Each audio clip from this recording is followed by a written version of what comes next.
It is not very difficult to know whether your marriage will work or it won't. Just look at your behavior towards each other and you will know where your marriage is headed. For example, you have a very bad attitude towards your spouse. You are very controlling, very quarrelsome.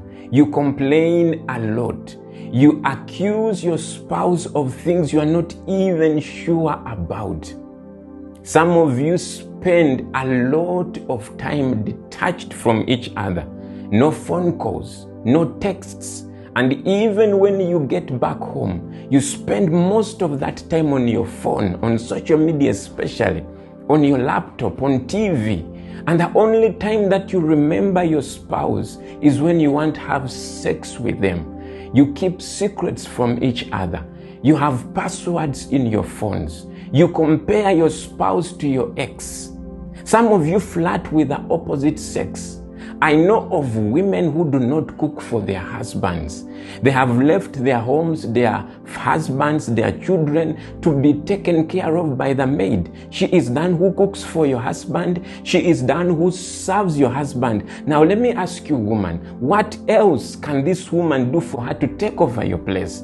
You think you having sex with your husband is all. That is not enough. It's not enough. If you are not taking care of your husband and you leave him in the hands of another woman, before long, you will realize that this woman has already taken over your husband. Some of you have very bad hygiene. Your houses, I don't want to say much about that.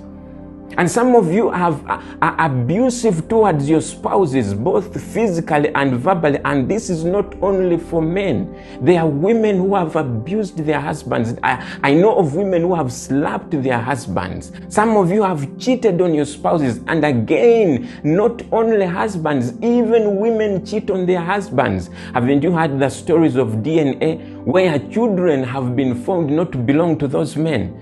If you continue doing or behaving this way, you are killing your marriage. No matter how much you pray, if you don't treat your spouse right, your marriage will die. You cannot have a good marriage without good behavior.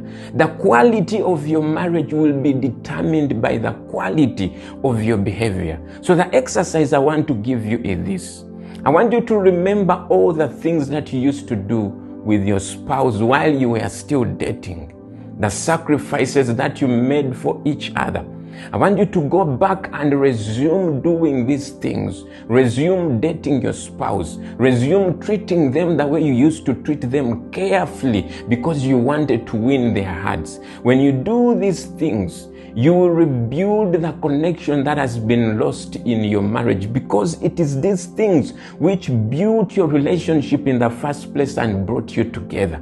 But when you stop doing them, your connection dies. So if you want to improve your connection, then resume doing them. That is how you can improve your marriage. If you are not ready to improve your behavior, forget about a good marriage. I just told you, you can know where your marriage is headed by looking at your behavior. Stay blessed.